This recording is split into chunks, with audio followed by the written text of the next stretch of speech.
It's the final day of the first round of Hearthstone Global Games 2019. At the end of today, we will know which 16 teams will be going through the group stages next week to battle out for that final four. It's been a pretty good week so far, and with me once again is Darek. I'm going to point out the wrong way, and I always do. One day I'll learn how mirrors work. And he is going to help me discuss what's been happening, what's going to happen, and why everything is. Darek, why is everything? Well, that is a question for smarter men than I, but what I will tell you is there's been a lot of ups and downs in the global games so far. A lot of teams that I wouldn't have expected to be out so early have just instantly dropped out the tournament. We're talking Germany, USA in particular, just 0-2 drop out the tournament. And there's a lot of other teams along the way that I think, people have slept on when you consider the best teams in the world. For example, Italy playing some very, very solid Hearthstone, in my opinion. Romania as well. I didn't get to catch most of their matches yesterday, but it seems like just sailing through easy breezy out of this Group G that we can take a look at now. As you can see there, Romania are the group winners, and we'll be finding out today with the remaining two matches in this group, whether Belgium, Turkey, or the Czech Republic most likely are going to be going through in the runner-up spot. Yeah, and after we have finished Group G, we're going to have even more Hearthstone for you today. We're going to finish it off with Group B, because that's how the event works. South Korea, Thailand, New Zealand, and defending champions China battling it out for 2 spots in that top 16. And plenty of GMs on show in there. Actually, not plenty, just a few. Now I think about it. But lots of good players and lots to stay around for through the day. I agree with you entirely about Romania and Italy showing their worth, and also I think from last week, Mexico, the 3 teams to keep an eye on. And I think we can say that in general, the teams that have played the best have gone through, which isn't always the case with Hearthstone, but I think in this event it has been happening quite a lot. I can agree with that. I think, there's always some teams that, they don't make many mistakes. And, when both players are playing very, very well at a high level, it's difficult to differentiate who is more worthy of going through to the next round. Like I was saying, these teams like the USA and Germany that are so powerful, it always feels bad to see them go out so early. But I think they can hold their heads high nonetheless, having put on a good display. But we're moving forward at such a clip. We don't have time to cry over the competitors who have already left the global game. Sadly, we've got to focus on the good times ahead for the players who do make it through, which for the next couple of games we're going to find out, as I said, who's going to be joining Romania out of Belgium, Turkey, and Czech Republic. Yeah, and I think we should get that moving, get it set up for you, Belgium and Turkey. Turkey have got a bit to prove after yesterday's performance, so we're just going to take a short break and we'll be right into the action.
As we previously mentioned, it's going to be Belgium and Turkey.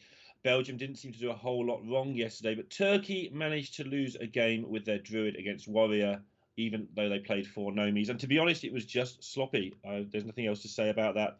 But it's one game of Hearthstone, and it might wake them up. The Warrior is banned, so they haven't got to face that today. What do you make of the bans, Derek?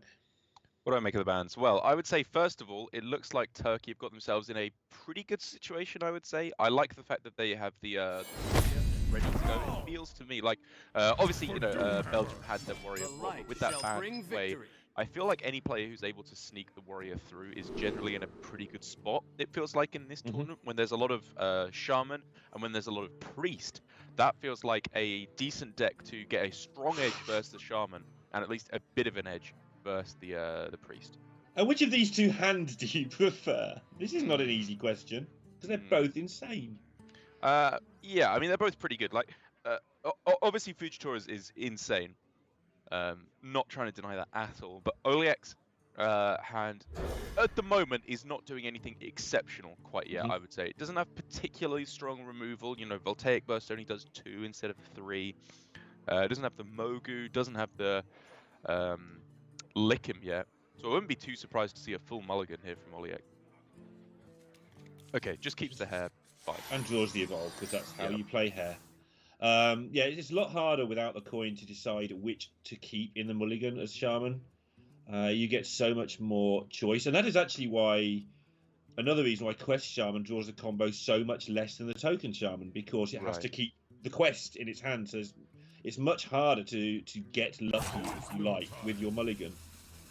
And now we are just going to see some brutal decks doing some brutal things on the first 4 turns.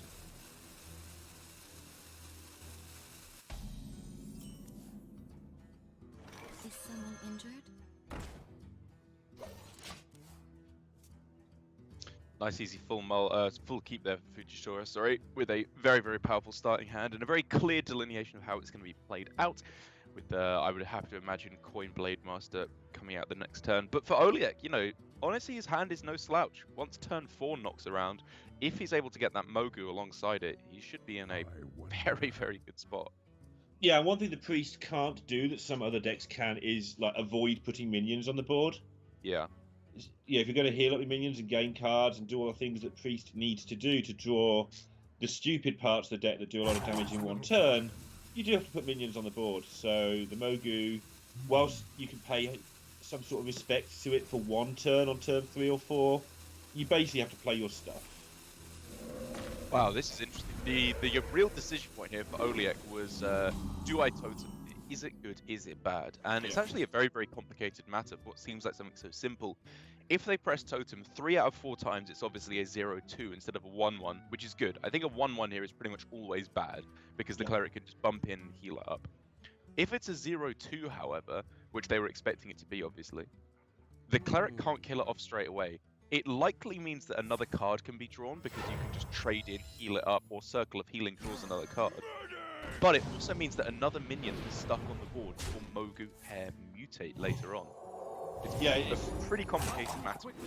It is really tough to decide. I tend to totem in that spot myself only if I have Mogu in my hand, but it does depend a lot. Yes, without Mogu, I think that was a very easy pass, but with Mogu, I can actually kind of respect their decision. And these early turns in this matchup and in the mirror, if you're playing one of these 2 decks, are the whole game. Yep. By about turn 4, you know who has won it so often. That was what they didn't want to see, though, because that now means that Fujitora is able to clear off both of these minions. And it's not like Fujitora is playing against some hidden information. I think it's quite clear. Oliek wants to get minions on board because he has Mogu. If he didn't have Mogu, he would not have totemed there. So I think this is absolutely the correct way to do it, Fujitora. Yeah, looking at how Belgium played it, though, they kind of wanted to distract any more minions being developed because they've got the hair evolve as well. So it's like win-win in a way in terms of how they played it. They kind of know what Turkey are going to do, which means they get to get their 3-4 drops, which is all right. It's not quite as amazing as it may sound. Of course, one of them will probably be a whiff. You tend to get 2 really good minions and some sort of 2/2 rubbish. Yeah. Just because of how numbers work. Bit of a weird spot here. Obviously, just Hair plus Evolve was available for a pretty strong development onto the board. But I do actually like the deviation away from that onto one of the 4-drops instead. I wasn't entirely sure whether it should be Vicina or Thunderhead, because I feel like Thunderhead is the more valuable to keep, but it's also the more powerful to play, because the 3 attack means Cleric can't just bump into it. Yeah, it also gives the priest something they think they might have to deal with while you're waiting to play your turn 5 hairs. And then you do get the Mogu down and everything is lovely with your life. You shouldn't die here, like ever, so I like it. It does give Fujitora a chance, though, to set up some pretty evil stuff going into turn 5 that might even just be able to ignore most evolves.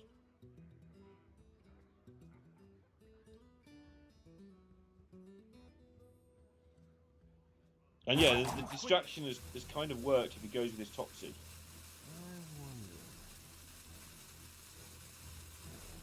Yeah, it's true.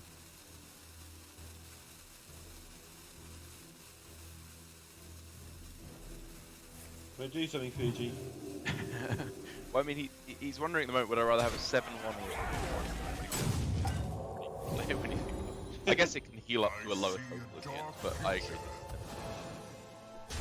And this is an actually pretty dangerous board if this evolve is even. Oh! That Wow. helps so much. That does help so much. So now we're looking at Hair plus Sludge Slurper plus double Mogu plus Mutate. Okay, we got a game on our hands now. This is starting to slip away from Oleg, but that absolutely puts him back into the driver's seat. Yeah, they'll be scared because obviously they don't know what the 6 cards are, but you just got to play the numbers and assume you're not dead next turn. I guess they don't have to play the Sludge Slurper, but it's probably just better, right? Yeah. Cool. Okay. Yeah, it might be interesting where they put the Mogus. I mean, the natural thing is to kill the Cleric and put one into the Amet. Yes. Yeah. But you might decide just to put 2 hits into the Amet. You've got to consider things like Batterhead and stuff as well, but I think I agree overall with Cleric. And there you go. He was able to hit the rush. And this is where you send Fujitora a swift GG in the chat. Wow, just to really wind him up. Yeah, Fujitora. I'm just the main proponent of not being GG'd. Are you kidding? I mean, I'm not GG'ing really. him here.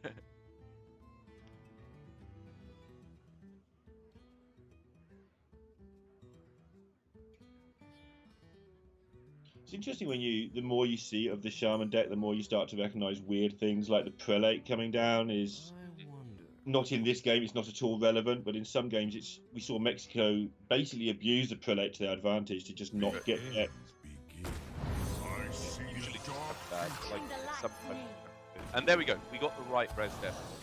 Amek coming down means maybe this is a little bit too survivable. It's a lot of health that he's got to chunk through. And they're dead. Down lethal, yeah. It's just 20 or 31 to the face, unless I can't add, which it is so maybe I can't. Sleepy guy can't attack. That's a good point, because he sleeped. Yeah. So, what is that? 9, 10, 13 plus 12, 25? But 25 might not be enough, because you could be dead on the reswing. Yes, and so therefore we are probably looking at a trade play. There's some pretty easy trades that you can make. So I think it's worthwhile deviation just to make sure you don't lose on the spot. And also, any deck that can just clear a priest's board, especially when a lot of the big stuff's gone, you just win somehow anyway. You don't even need to necessarily plan your future turns too hard. Although obviously you can, and it's correct to do so. You just kill everything and say, okay, unlucky priest. Yeah. And especially with the Vicina in hand, it's not like they're going to have a lack of damage, or even the Stormbringer for heck's sake. Yeah. It's a pretty good hand. It developed very nicely from a strong opener. Yeah. And Fuji's hand also developed. I mean, it would have beaten anybody else by now already. Interesting decision they did there. They chose to keep the prelate on the board, so they're not going to draw it again, just to keep their deck nice and pure. Pure, yes.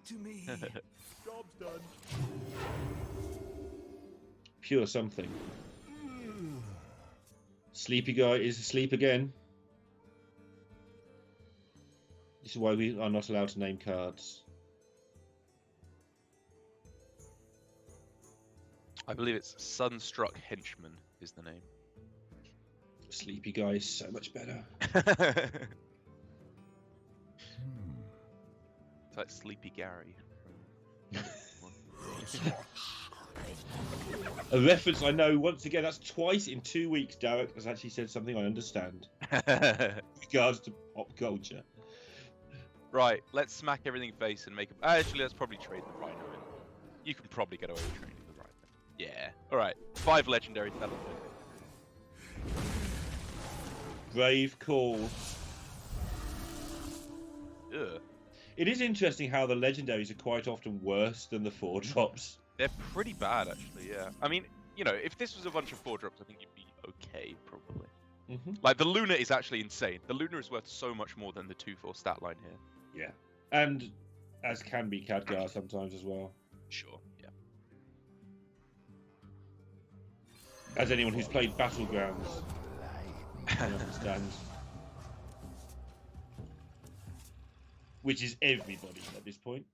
Yeah, it is indeed. Oh, look at that synergy. Just like Battlegrounds, there's no room for Khadgar to do anything good. How much damage actually is this, though? I'm counting 10, 15, 25, 28. Oh, is that just lethal then? Yes, I believe Messina and then Voltaic Burst. Or Voltaic Burst trade one in, right? Yeah, trade one Behold the tools of 17, creation. yeah.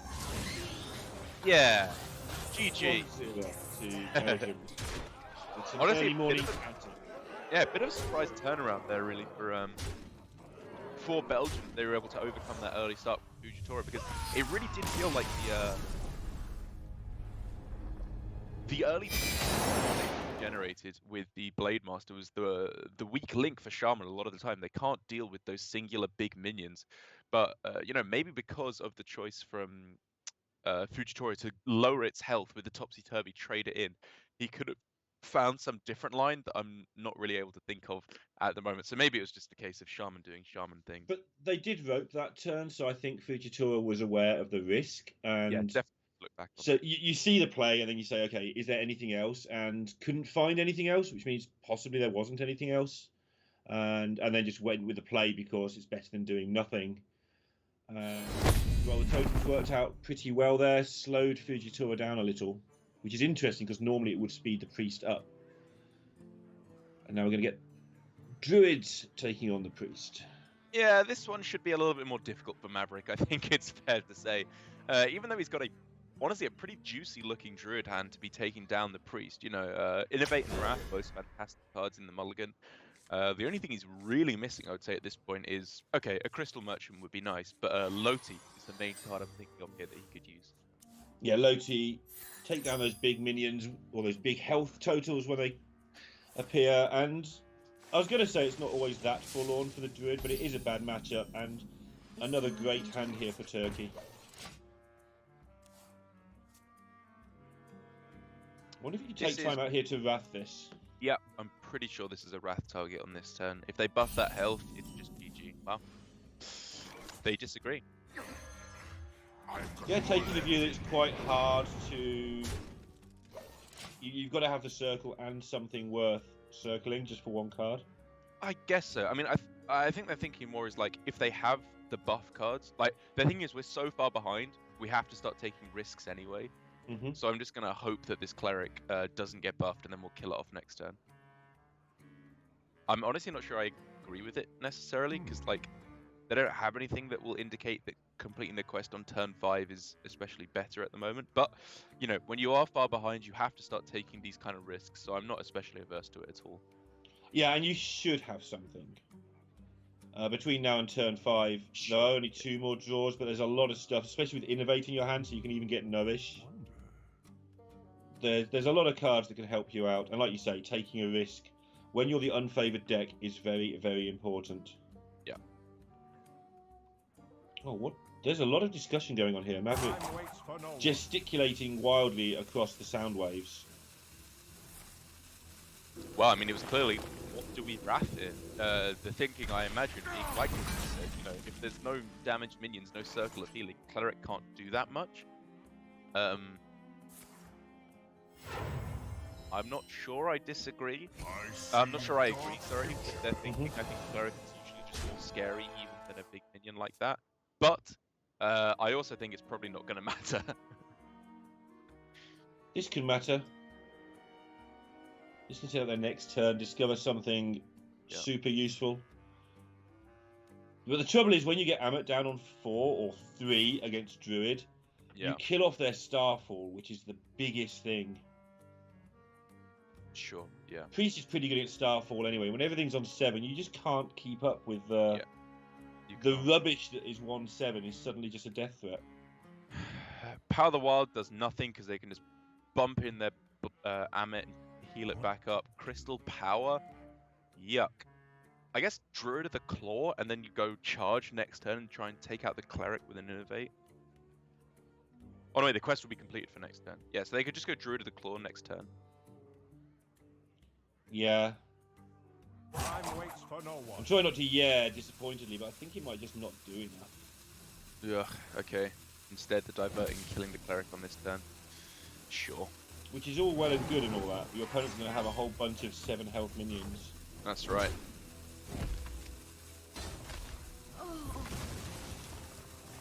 Alright, they are really hoping for something good off the top. And I think that's reasonable at this point when they're clearly so far behind when an Amit sticks on the board.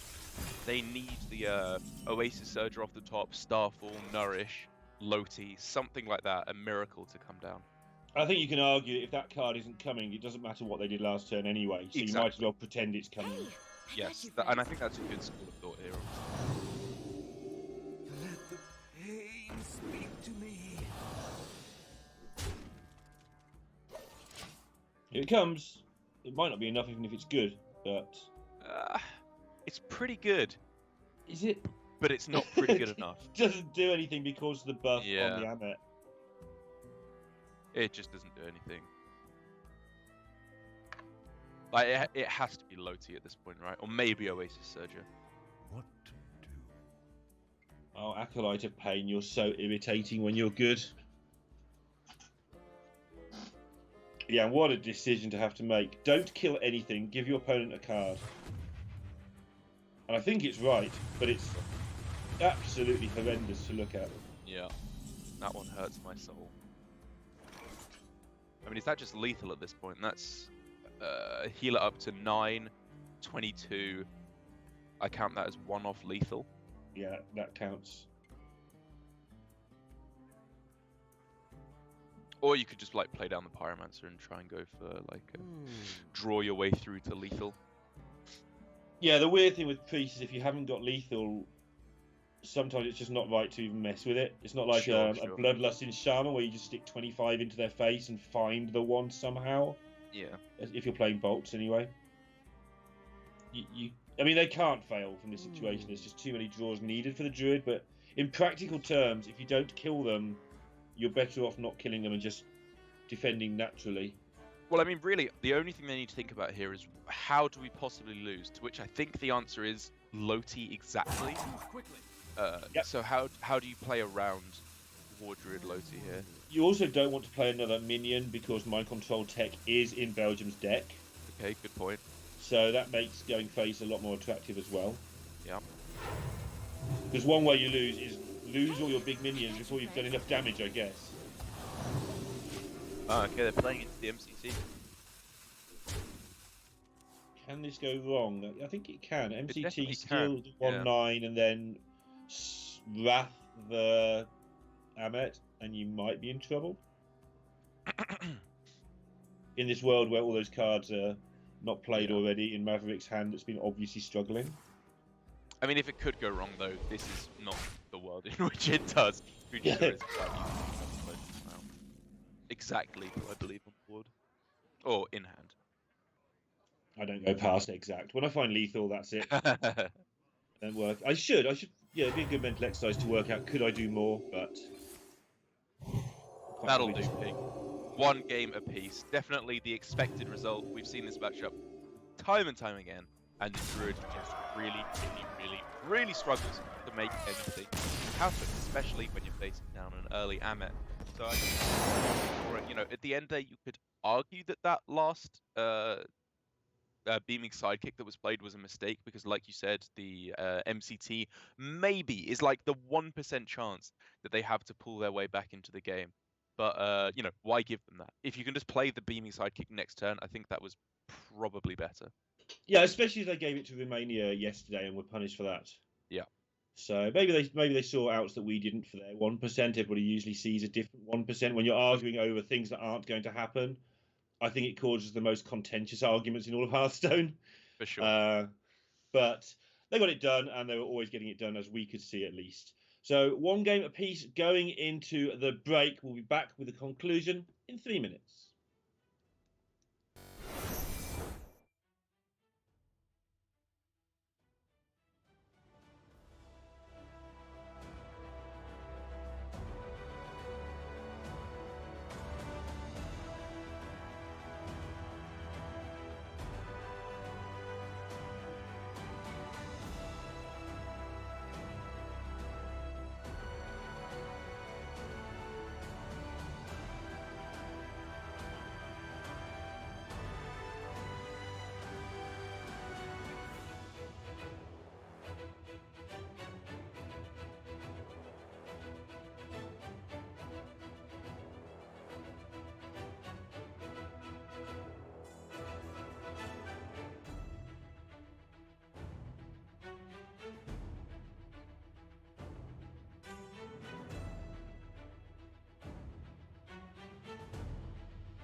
And we're back with the start of the day.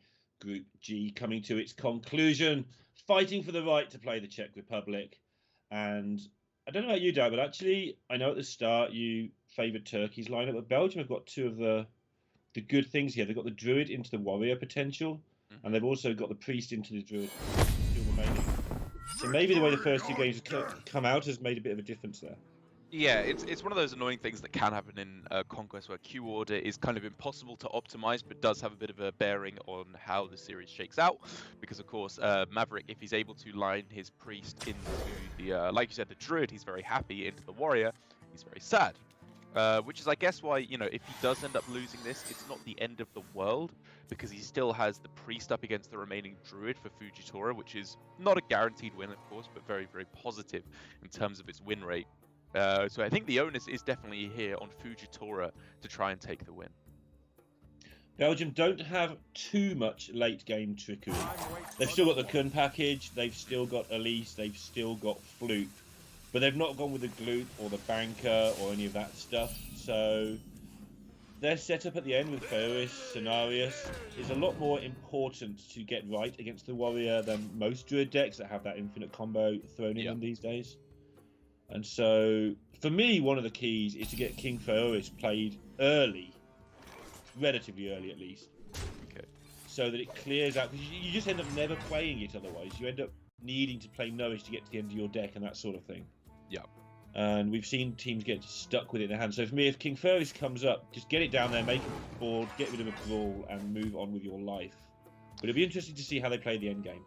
For sure, because if we remember back to Grandmasters when there was a lot of Druid versus Warrior in similar builds to this, although admittedly for a lot of it was before N'Zoth had entered the metagame for Warrior, it was generally considered fairly favourable for the Druid. You know, they had enough threats to get over the finish line even without the Baleful Banker or Sathravar nonsense that we have now.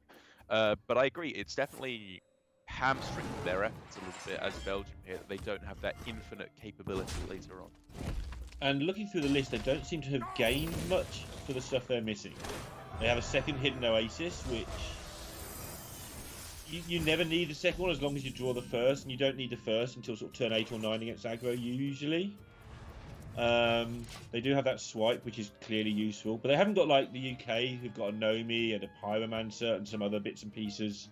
Yeah, I agree. It's definitely not my favourite build of Druid. They have like a little bit of extra early game with the MC team, which could help them out. And, you know, they've just got 2 obs of all the early game cards. But I agree.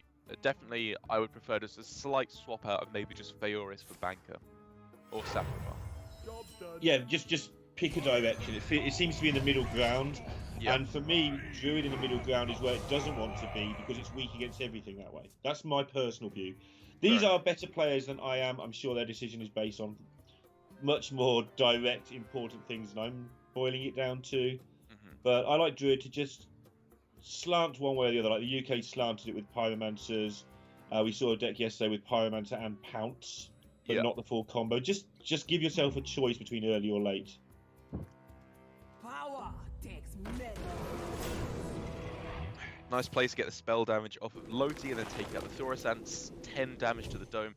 This is the kind of play that definitely feels in keeping with the way their deck is built. Because I think if we were looking at a Banker version of the deck or a Sathravar version of the deck, maybe that would just be a Nourish deck. You know, it ramps up your mana, draws you through to the later stages of the game, and you could just trade away an Oasis Surgeon, no problem. But because they are more aggressive in their game plan, they have to close it out at some point rather than relying on fatigue. I really like that they're preserving their minions and just pushing for damage to the face. Yeah, I mean, this is instantly an extra thing they have to deal with as the Warrior. And you don't need to present them many boards like even this one, and the Warrior does fold up. Ooh. Lots of damage there. And actually the Warrior's hand, we should comment, it is double Kartut and the Zoth, and they're reduced. That's This true. could become a pretty big deal in terms of just fighting back. So therefore, like, Maverick has a bit of a tough spot here because Oasis Surger here is the most powerful play he can make, right? It's the best play on this turn if we ignore the late game consequences. But it means he's played the vast majority of his threats into a very easy brawl or warpath or whatever to clear things off. But again, I think Maverick's thinking here is we have to play mid-game pressure. The late game is not strong enough for Maverick to win, so he's got to push damage to the face. And I think it's smart. I'm curious to see what he does next turn because there is the brawl. How he follows it up, whether he's going to follow it up with the terrifying looking fluked version of the Oasis Searcher, which getting rid of your flute early really causes you some issues. I mean, honestly, I think it's fine. Like, he can go Nourish plus Floop, which would allow him to go for, you know, a nice scenarios on the following turn. Like, you know, I agree, it's a huge amount of resources he's pushing into the early game, but that's probably just his best course of action at this stage. I really like this. I'm not against it. I'm going to see how it unfolds before commenting whether I think it worked out well or not. Yeah, I mean, this is part of Derek's New Year's resolution to stop being so wishy-washy on plays and actually commit to what's good and what's bad. Sure, that's fair. I'm just going with this is a logical play. Yes, it definitely has reasoning behind it. I like that we're cultivating our Kirk-Spock dynamic as well here. Brilliant. You've really got to stop giving me easy references to understand it. And go with the Nubisanth as well. Why not? You're going to scenarios everything next turn. Picking up King Feroz is pretty nice there. Because this is just great, because even if this lot dies, you've got Scenarios and then you've got Feroz, or the other way around, probably, depending what spell you draw. And the good thing is that it's enough pressure, it feels like, to actually push Fujitora off of the Anubisath N'Zoth line, because it looks like he's reaching for another brawl, as crazy as that seems, at this early point in the game. Yeah, and at some point, warriors, especially modern warriors, run out of answers. Sure. They have lots of answers in their hand by the end of the game, as Turkey found out against Romania. Yeah. But at this stage of the game, you don't have to have both of your Kartuks and N'Zoth, 2 brawls and a plague in your hand. It's kind of all your cards that you need. Yeah, I mean, I would say as well that Fujitora has an unusually high amount of removal for this point in the game. Only turn 8 and he's got 2 brawls and a plague craft. Like, that's a very removal-heavy hand. Unity, precision, perfection.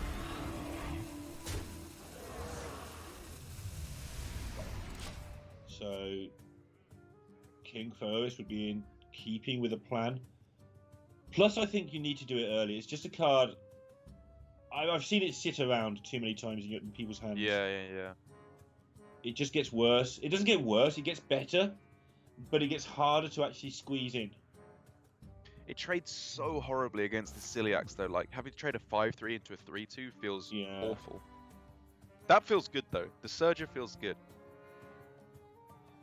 Or maybe it's actually Hidden Oasis. You could heal up the 5-3. Yeah, all 3 options were viable there as well. Yeah, they were a little bit okay. slow, but definitely not unplayable. This Worth allows you noting to as well that Zephyrus is active already. Great point. I mean, that means Lethal is just knocking on the door at this point. It's getting closer and closer. And Maverick still is able to keep up this aggression. Every turn, there has been a board that has to be answered. Yeah, and you can't keep answering these. And the great thing with Zephyrus, for those who haven't played it as much as we have seen, Mass Dispel is an option, Bloodlust is Mass an option. Dispel is lethal So if N'Zoth is played here. those 2 things, the combination, if there's Taunt played, you Mass Dispel. If there's other stuff played, you've got Bloodlust to chew through. You're in a great spot. And I'm sure there's many other cards that also work that I didn't come up with there. That's right.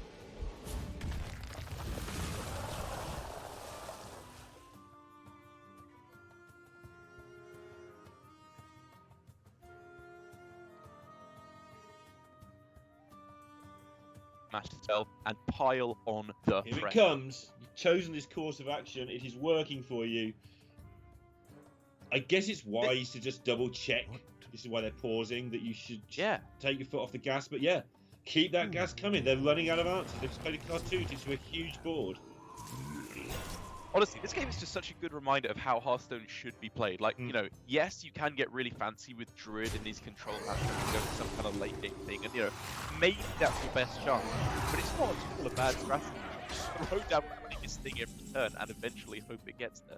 And something that I like, and I mean this, even though it's sort of slightly self-deprecating, is when you look at a deck like this and say, I don't like this build. And then you realise, well, you don't need all that late game fluff against the warrior because you're going to win like this. Yeah. As long as you know what your own build does. And this is why people who are new-ish to the game shouldn't copy decks blindly if they can help it. Nothing wrong with copying a net deck. That is not what I'm saying. But play the net deck. Take out the cards you don't like. Put in cards you like because they suit what you know what works. And play your deck. Again, if you need a basis to get yourself started, fair enough. I mean, he's very clearly just leading up to the N'Zoth as the first port of call, but now it looks like Fuji is trying to get lucky with the Dynamatic into Plague of Wrath instead. So let's see how this one plays out. You get quite lucky with this. That's about average, maybe slightly below. He's still just dead, but it's not terrible. What's the actual kill card? I can work out he's dead. I can't work out what card he's actually going to be given. I mean, Gorehowl, I think, does it? Yeah. Yes, that's the one it'll offer.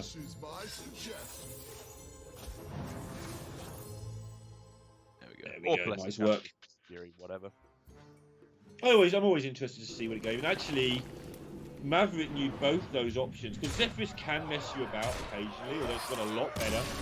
So he didn't attack with a 7/7. He did attack with a 7/7 to make it even more obvious to Zephyrus where the lethals were for the Blessed Champion. Very nice little touch there. And that puts them in a commanding 2-1 position. It does. Turkey now have 2 matchups left to them in, I was saying it's more important for them to win here than it is for Belgium to win because, I mean, now with Turkey having lost, they're in a pretty dire position. Belgium just look fantastic now with the Priest against the Warrior, which is, not an amazing matchup, but I would say, 45% for the Priest. I think you could even argue closer to 50% if you're a really good Priest player, and I wouldn't have too much umbrage with that statement. But the Druid is the real beauty spot here for Belgium. So easily able to capitalize on that matchup. And we are actually going to see the Druid first, which is contrary to what most people go with. I usually go with the other one first, but Fuji's not normal people. He does it his way. He's probably got a qualifier to play or somewhere to be, spending his millions of dollars that he won from WSG.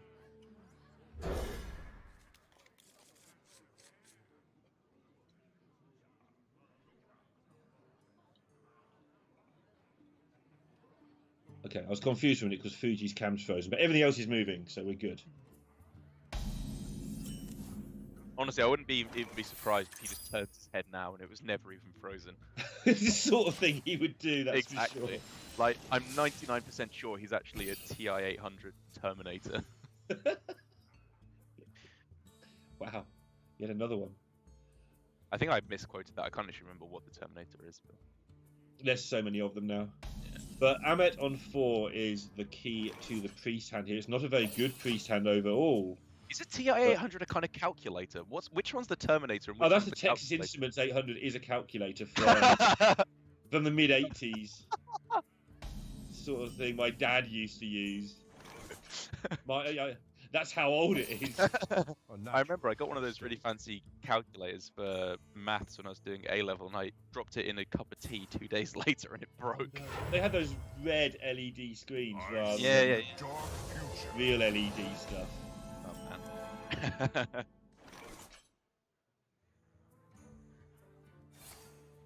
So yeah, doing what they're doing, making a bunch of 7 health minions. We saw how that turned out earlier on. Yeah, this is a very different game already. Usually the Priest start is much more explosive, but as we can see here, it was just pass, coin, Amet, and that's going to have to get the job done here. It looks like it very possibly will be able to. We are staring down lethal in just the next couple of turns, potentially. Hey, but I got you, friend. if it's going to get there, it has to be able to overcome the raw power of an Oasis Surger. Those Oasis Surgers knocking down those 18 minions for life. Alright, well, good luck. They're going to have to go for the silence here. Keeper of the Grove or lose is all I can see.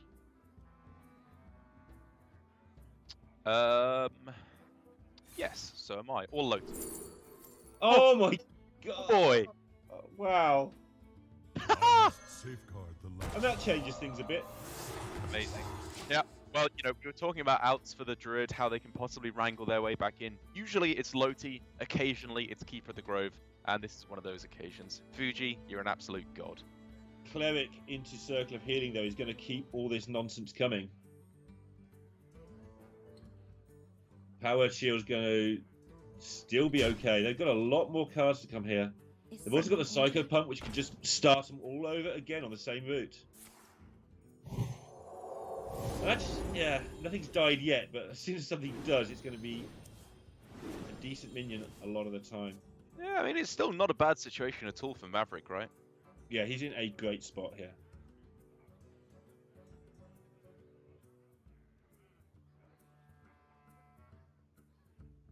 Like a bump with the Amet, and then... The only problem they do seem to have is they haven't got much attack value on board, which sounds silly, but Oasis Surges, like you mentioned at last turn, can start to chew through these defenders. But there's a lot of defenders to chew through.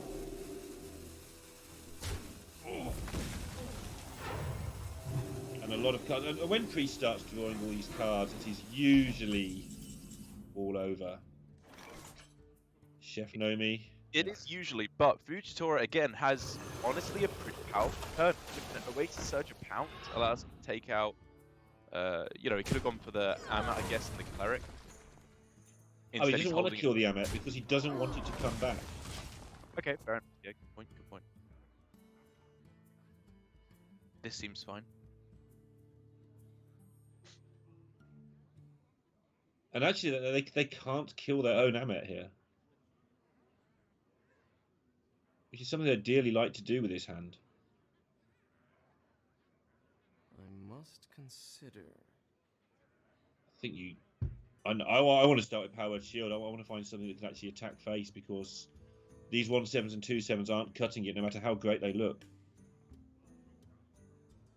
I guess they're trying to find a way to scam a Light Warden into a huge minion that's on a clear board, but it will die. There's always removal for the Druid.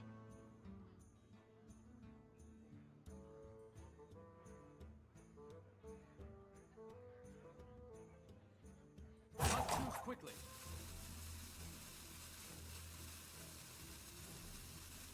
I must consider. Interesting. In the light's name. Belgium do push that rope pretty tight. They haven't messed up because of it yet, though. That's all that matters. But I mean, I don't know. You can say they haven't messed up, and I agree, they haven't like missed attacks because of the rope. But Yeah. I feel like one of the things that this game really comes down to is that Maverick made a play that the vast majority of the time wins him the game in 2 turns. You know, it was a calculated risk, because I would say much higher than 50% of the time. You know, Oh yeah, you win it. Keeper the Grove can't be discovered, or War Druid Loti doesn't come off the top. Like, it has to be a very specific hand, because he probably had the read, honestly, that Loti wasn't in hand, because it would have been played as a stealth with Poisonous the turn earlier. But you could still make the argument that Maverick could have improved his odds by spreading out his threats there instead of playing the Inner Fire to go for 2-turn lethal. The thing that's bothering me about Belgium's play personally is not trying to get this Amet killed. Yeah. For me, I want a Psycho Pump. And I know that a few things have killed, so your odds of getting it back are going down every turn, but I want it dead and I want to get it back. Time waits And if you get a Cleric back, that's also fine. Yeah. Yeah, it's fine. I pretty much am. Like, if on turn 8 we can see Psycho Pump with an Amet person, that would be insane. Yeah. It's clear this game is now very much in the balance. And the Druid is down to 3 cards. One of which doesn't work, even if you cast it 4 times, apparently. One of which, however, is a Nourish, which is like the best Yeah, possible. exactly. But From where Belgium is sat, they're hoping those 3 cards are all dead for now. Yeah, for sure. So, extra arms into kill the Crystal Merchant. Feels like a good first port of call. And then I guess you're spending your mana on... I'm not even sure, like maybe you silence the 5/3, just because that's the best silence target you're going to get to take off 2 health. Very hard to judge from where Maverick is set, where he stands in this game. Like, does he need to panic and draw a lot of cards, go for some top decks? Can Yeah. he get away with still just flooding board, which I think is the conclusion they should come to, that they're still okay. We can see the Nourish. But it's very difficult to assess from without the cast division where they stand. Yeah.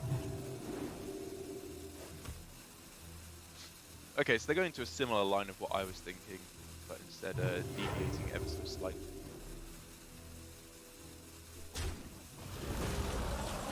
If you're going to give them the Crystal Merchant, you have got to have a plan for next turn.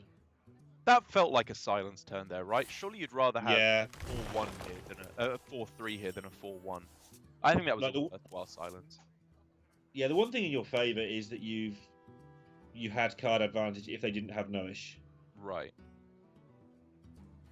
which you had no read on because the Druids' plays have kind of been forced to this point. Sure, yeah. Yeah, Amit dead now. That's quite a big deal, actually. Just having a nice high, you know, obviously low current health, but high potential health minion when it's damaged so much means like a Nephset off the top could have been the difference between winning and losing there, actually. Yeah, and again though, it was if they could see that Turkey had the Nourish, I think you go for the card draw route. Yeah. But part of your maths is they might not have it, and it's a decent part of the maths. So it made it super difficult. But now they know they're in trouble. Now they've got to take some chances and move. And these Psychopomps feel like they just sat around in hand way too long to me. Now's the time, right? Like, Yeah. Amit's dead. You got to try and res it straight away. All the other things aren't doing anything. Let's go. Definitely one at least. Well, waiting for these to resolve. Just a reminder that these games were played earlier in the week, but we are commentating over them today as you speak. The light's near. I think White Castle worked that out, so yeah. Wow, that is a turgid selection of minions to get. What a absolute, rubbish. And now, I mean, now Fuji just goes banana town, right? Like, he has the Nourish, he can then get 10 more mana back, 4 mana Floop. The 4 mana Kun, the Forgotten King. Like, Yeah, sorry, my brain always zones out when the Kuns and all the other stuff start coming to play because this is a wipeout now with anything approaching correct play. yeah, this is like instant. There's nothing that Maverick can do now. In the light's near. Which is frankly a huge upset in terms of what I was expecting here. I was fully anticipating a 3-1 win here for Maverick and Belgium up against the Druids, and now this was the match they were supposed to win. The match they have left versus the Warrior is going to be significantly harder for them. Yeah, and with an 18-18, it did look pretty good for them, but now it looks really grim. You can still get it done against the Warrior because those 18-18s can come back and they can have no played of that and then just, Two apiece. Very Priest nice. versus Yeah, Warrior. sorry, nice easy play there by Turkey. I really liked the play that they were going for all along the way there. You know, I think for me there were a couple of question marks for Belgium. The big one being at the end where they went for no silence. I think it probably doesn't make enough of a difference there because the turn after Turkey was still able to go for, you know, Kun the Forgotten King, all that nonsense and win the game anyway. And the early game, while you could definitely make the argument that they should have spread their board a bit further, they have make lots of big minions rather than just one high attack minion. Honestly, I think their play was fine. Like, a lot of the time, it just closes out the game on the spot and disallows for any nonsense to occur. Yeah, for me, after that attack failed, I'd have liked to try it. They seem to keep protecting the Amet because it's a high health minion. But I'd have liked to see them healing the other stuff and let the Amet get killed because they have that double Psychopomp. Before too many things have died, let the Amet die and get it. Yeah, that's a fair good point. chance of getting it back. And I think that might have been able to change things too.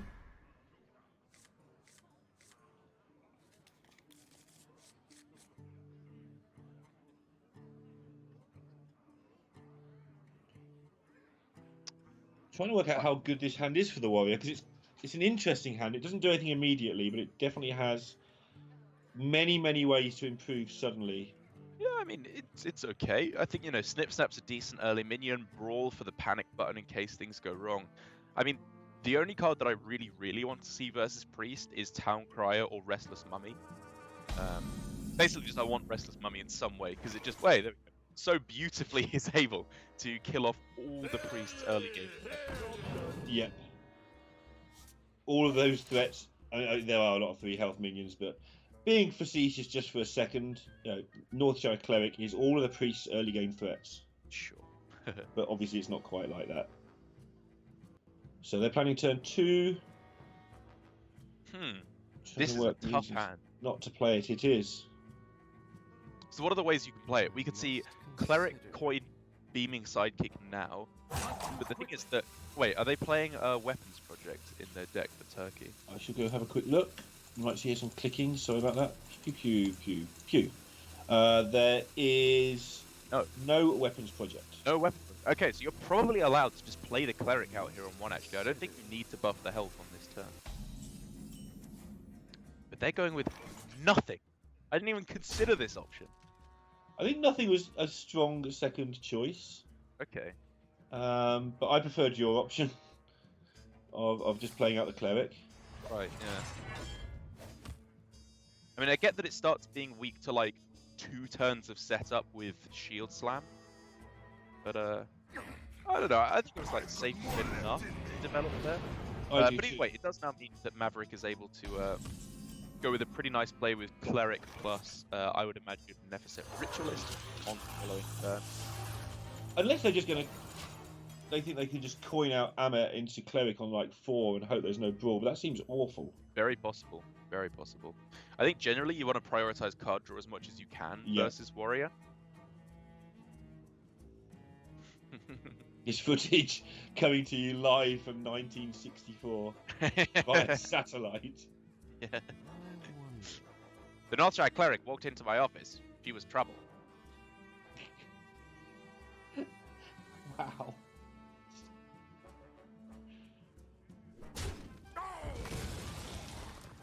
Is someone injured? Maybe they build their decks on the TI 800. Alright, this has worked out well actually, or at least been planned well. I mean, it works out pretty nicely. Even if you look at the things that could go wrong, Restless Mummy, Cleric survives. That's always the important thing you have to consider. Does Cleric survive? Does Cleric survive? And the answer here is an undoubtable yes. Only Shield Slam can survive. And now you do get to the point where you can start to Amet if you want to. You don't need to just yet. You don't want to walk too hard into a brawl.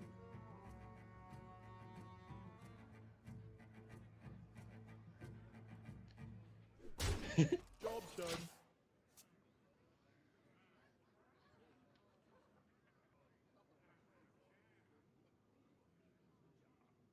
It's so much harder to analyze a hand if it's black and white. It's exactly the same cards, and they should be processed by the brain the same way, but somehow it refuses. But wasn't this what your life was like, Neil, before colour was invented? Not even joking, I used to watch snooker on a black and white TV. Wow. I mean, so did we actually. When I was young and my parents were poor little hippies, we only had a black and white tiny TV, and I had to watch Teletubbies on it. And That must be confusing. yeah, exactly. I only figured out that they were different colours when I was like 3. Because they only have like one major distinguishing feature. Right, exactly. This explains so much about you, Derek. It actually does. Right, the big obvious play coming in for Maverick. Protect that Cleric. Priorities 1 through 7. I absolutely agree. That is the cornerstone of anti-warrior strategy, is protecting the Cleric. Yes. No, you're not going to kill it with a Dynamatic very often. Yes, you are going to kill it with a Brawl very often. Is there anything sneaky? The trouble is, anything sneaky means you might just die next turn, or effectively die. So this is a Brawl play setup, I think. Yeah, you've got Warpath next turn to deal with anything that goes wrong here.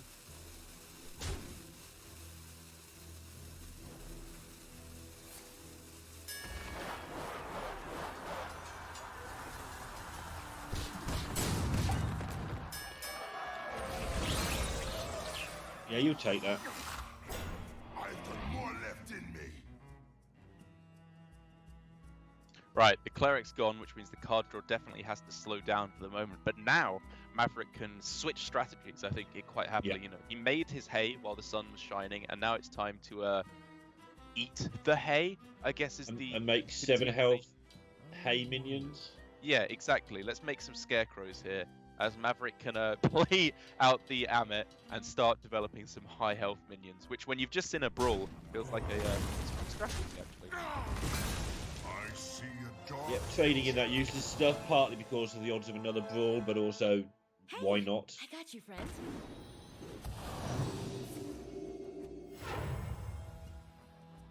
Beaming sidekicks, The lights near. cheerful voice line. One of the reasons I play with sound off. I don't need that much happiness in my life. Do you know, I realised the other day, I can't remember how I found this out, but I realised what my new favourite voice line in all of Hearthstone is. And it's Dendrologist, you know, the tree guy that discovers a spell. Okay. When he attacks, he just says, soil! I wonder. Which is just funny. That's amazing, actually. Yeah. I like completely ridiculous things like that. I do spend some time reading the flavour texts from time to time. I'm not totally anti-fun. And yeah, a lot of those are incredibly funny. And that's from someone who doesn't know any references. So people who actually understand references, wow, they're going to have a great time. Right, Maverick here can say to himself, wait a second, what just happened? It was Warpath, it was Whirlwind, but it was no Plague of Wrath. That sounds like fantastic news to me. Because, all of a sudden, he is no longer... he is no longer as susceptible to Plague of Wrath, which is the real thing that he is afraid of here, is his board being cleared off by that. Clearly, Fujitora doesn't have an answer, and he's desperately looking for one. Now is the time to go for the throat, man. Yeah, drawing a cleric now wins the game on the spot, pretty much. Okay, That's that can... not quite do drawing a cleric, but it might do in 2 turns. 2 turns might be enough.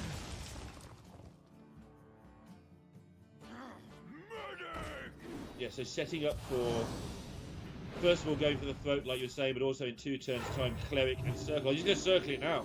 Yeah, I mean, this is I'm like... talking about getting so much gigantic damage wedge here. in the face. Boost himself up to like 11 here, it's absurd. Gosh, plump.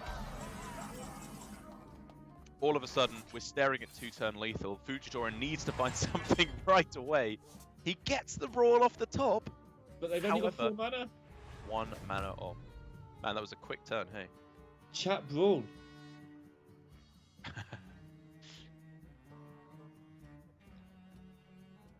I mean, hey, all of a sudden, we're just a card away from lethal here for Maverick. Yeah, anything half decent now.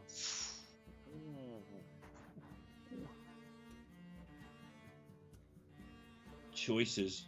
It's probably Power Word Shield, actually, right? Like, you have such a... I don't know, it's actually really difficult, because if you think you can beat Brawl, then it's Yeah. definitely Power Word Shield. If you don't think you can beat Brawl, it might still be Power Word Shield, but it might then be Bonsambi. I guess you beat Brawl by playing Bonsambi after Brawl.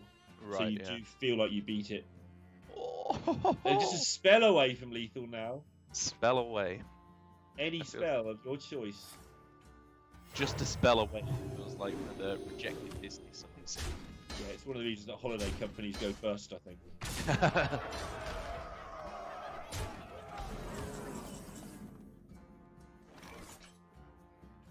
Alright. Fuji's got to win the brawl here.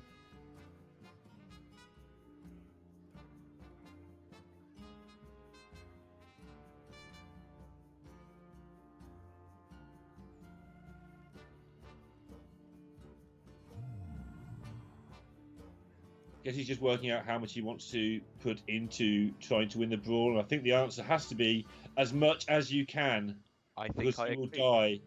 Yep.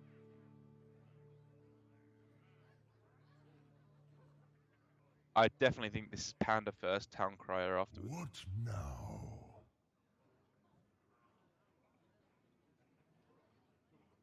Like if he wins the brawl, he wins the game. I think it's quite fair to say. Just try and fact check that statement. I definitely see the point in it. Okay. I guess this allows him to win against the Blade Master because he can hero power as well. So fine, I'm okay.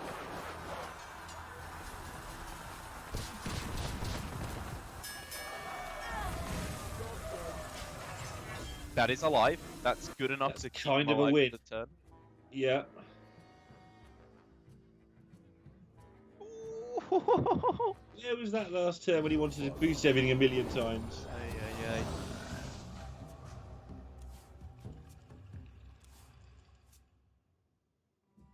Right, that was another. It's light. Play the Light time Warden now. because now Yeah. you have got the Pyromancer Circle work combo that will work next time. Yeah, exactly. Because like the cleric doesn't need to be able to attack to do its job. The light warden does. So you play the light In warden the so you light's can kill him. name. Especially as it has 13 health. Unlucky for some, and it's probably unlucky for Turkey right now.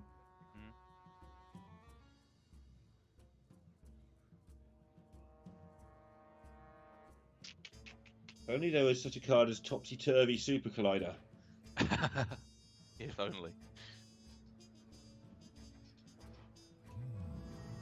Coming to an expansion near you. Like Ziliax is the only play, right? It's the only thing that does anything. I think so. Oh, no, wait, yeah.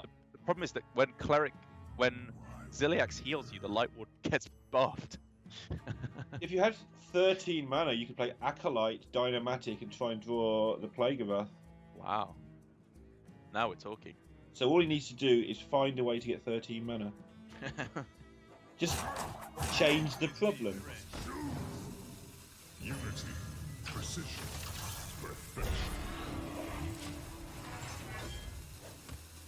And I think probably with Wild Pyromancer, we are quite clearly looking at lethal here. Yeah, 2 spells available, which means they can actually heal the damage I done mean, by just the Pyro, Pyromancer. Pyro Circle is lethal, I think. Exactly. Yeah. Pyro Divide, yeah. Whatever. Hey, Whatever. I got you, friend. Yeah, they've seen it, and you don't need to find multiple ways to win. You just thought, you know what? Let's get Omega lethal.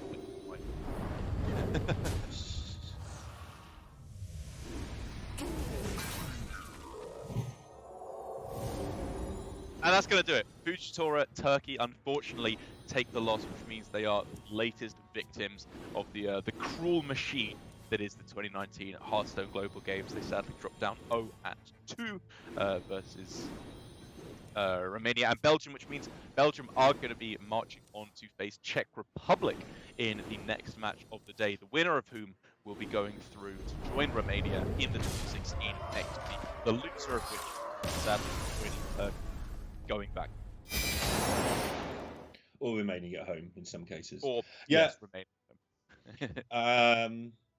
But it's weird that because it got to 2-1, looked like it was obviously going to be Belgium win, and we were right. But in the middle, there were 2 games of Hearthstone that changed our opinion several times.